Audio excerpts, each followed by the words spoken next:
નમસ્તે વિદ્યાર્થી મિત્રો, આજે આપણે જે ક્વેશ્ચન જોવાના છે એ છે list out specification of DC shunt and series motor. સૌથી પહેલાં એ સમજીએ કે સ્પેસિફિકેશન કોને કહેવાય. તમે માર્કેટમાં જ્યારે કોઈ પણ વસ્તુ લેવા જાઓ છો તો જેના ઉપરથી તમે આઈડેન્ટિફાઈ કરી શકો આ એ વસ્તુને, જેમ કે હું માર્કેટમાં જઈ અને એમ કહું કે મને એક લેમ્પ આપો, તો એનું સ્પેસિફિકેશન નથી.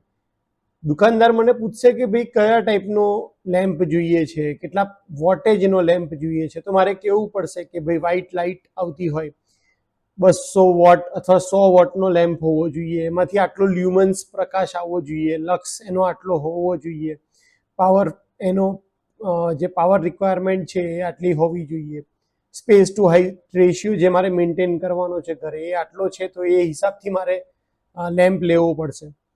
તો વસ્તુના ડિસ્ક્રિપ્શન કે જે વસ્તુને પિક કરવામાં તમને મદદ કરે, તમે એને ઇઝીલી સમજી શકો કે ભાઈ હા આ જ વસ્તુ મારે પર્ટિક્યુલર લેવી છે, તો એના માટે તમારે એના સ્પેસિફિકેશન તમને ખબર હોવા જોઈએ. તો આપણે સ્પેસિફિકેશન કોના કોના કહેવાના છે? શન્ટ અને સિરીઝ મોટરના.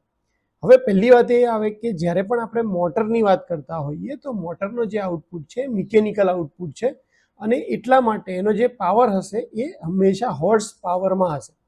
આની જગ્યાએ જનરેટર હોત તો આપણો જે પાવર છે એ KW-માં હોત, પણ અહીંયા આપણું જે પણ હંમેશા સ્પેસિફિકેશન ડિઝાઇન થાય છે એ આઉટપુટ રિલેટેડ વધારે હોય છે, અને એટલા માટે આમાં જે પાવર લખ્યો છે 5 HP, એ તમારો 5 HP આઉટપુટ પાવર મોટર આપે છે.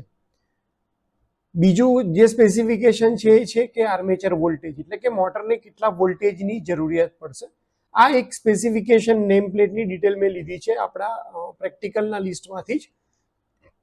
તો જનરલી આર્મેચર વોલ્ટેજ 230 વોલ્ટ, એની સ્પીડ કેટલી છે, મોટર છે તો એ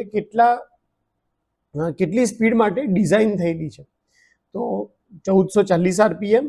મોટર જ્યારે રન થશે ફૂલ લોડ ઉપર ત્યારે કેટલો કરંટ કેરી કરશે? આની અંદર એનો જવાબ આવશે 22.5 એમ્પિયર.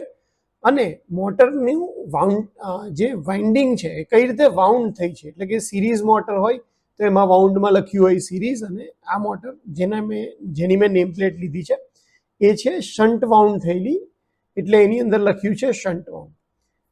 આ રીતે તમારે દરેક સ્પેસિફિકેશન સમજાવવાના હોય એટલે 5 વસ્તુ: power, armature voltage, speed, armature current અને કઈ વાઉન્ડ છે. આની અંદર તમે એક બીજું સ્પેસિફિકેશન એડ કરી શકો, એ છે ફિલ્ડ કરંટનું, જે મેઇન ડિફરન્સ ક્રિએટ કરે છે સિરીઝ અને શન્ટ વચ્ચે.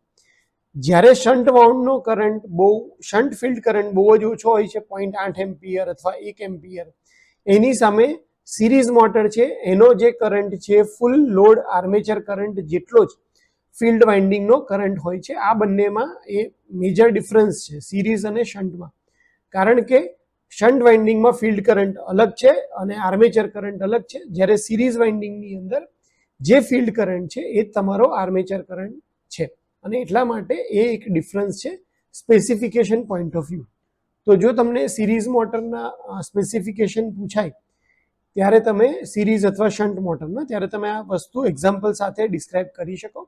સેમ વસ્તુ જો જનરેટર માટે પૂછાય તો પાવર અહીંયા HPની જગ્યાએ તમે કિલોવોટનો એક્ઝામ્પલ આપી અને લઈ શકો છો. હોપ કે તમને સ્પેસિફિકેશન ખ્યાલ આવી ગયો હશે. Thank you so much.